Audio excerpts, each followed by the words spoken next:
So let's talk about this guy. The name's Sculley. He's a young man fascinated by design and architecture, and he just got a summer internship at a New York industrial design firm, and this did something which he didn't expect at all. It opened his mind to the power of marketing and shaping consumer experiences. Now he's got a whole new focus in life, and he's moving quick. Sculley's gone to college, gotten an MBA, and jumped into his career life. Before he knows it, he's a trainee at PepsiCo, learning about several different roles in the company, traveling around to different cities, meeting all sorts of people, networking. And overall, Sculley has become really knowledgeable about the soft drink industry and has gained a lot of hands-on experience, but with a huge corporate company. In fact, by the time he's 30, he's become Pepsi's youngest marketing vice president. He's doing well.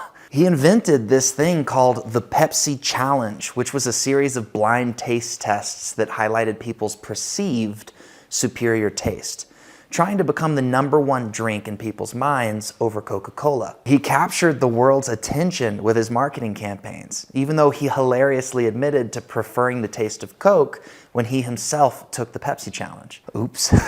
But really, everything was going great. So great that he was placed in charge of a failing area of PepsiCo, with people believing he could solve their problems. And this was their food division. With Sculley at the helm, this division was making $40 million in profit within 3 years.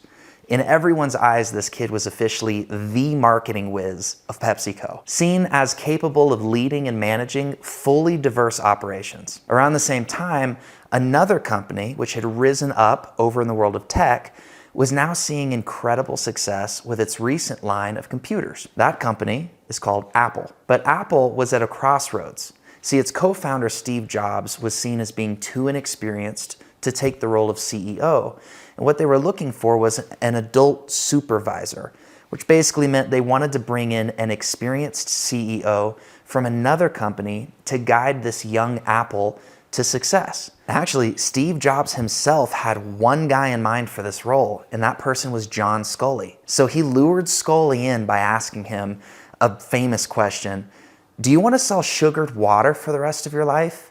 Or do you want to come with me and change the world? And while captivated by this challenge, Sculley said yes, transitioning from his role with PepsiCo over to the CEO of Apple Computers. You know, nothing could go wrong with the PepsiCo marketing whiz. Okay, so at first, everything seemed really great. Jobs and Sculley had a promising partnership, with Sculley using his marketing magic to keep Apple's current lineup of products relevant to consumers, letting Steve Jobs shift all of his focus over to the creation of something new, the Macintosh. And then Apple's launching this new computer, and they've got this really iconic ad for it, directed by Ridley Scott, and they're gonna show it at the Super Bowl. But then the Macintosh product didn't sell as well as they'd hoped. Jobs and Sculley began to clash hard, which was dangerous. I mean, they were both powerful forces in Apple, and at this point, they were having a full-on power struggle. What's crazy is Sculley won.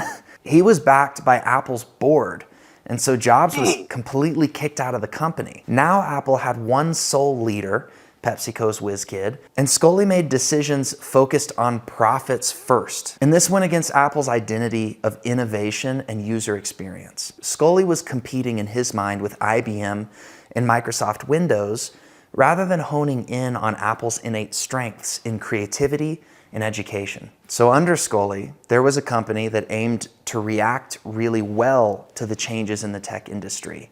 Whereas under Steve Jobs, there was a company that aimed to be the changes in the tech industry. Sculley started making decisions for the company which he's admitted to be mistakes, and these were costly to Apple. Sculley also began to overcomplicate the Apple brand with various products, making Apple look like it had lost focus. It took a handful of years, but Apple's profits had plummeted, and Sculley was forced to resign. He had effectively stripped Apple of its solid footing in the market and missed what the brand was all about and risked killing the whole company. So as brilliant as Sculley is, and he is brilliant, his stint at Apple has gone down in history as one of the worst examples of a CEO. But when Steve Jobs returned, he brought back the brand identity with him and immediately discontinued several products being released at the time by Apple. Because to Steve, It's all about the products.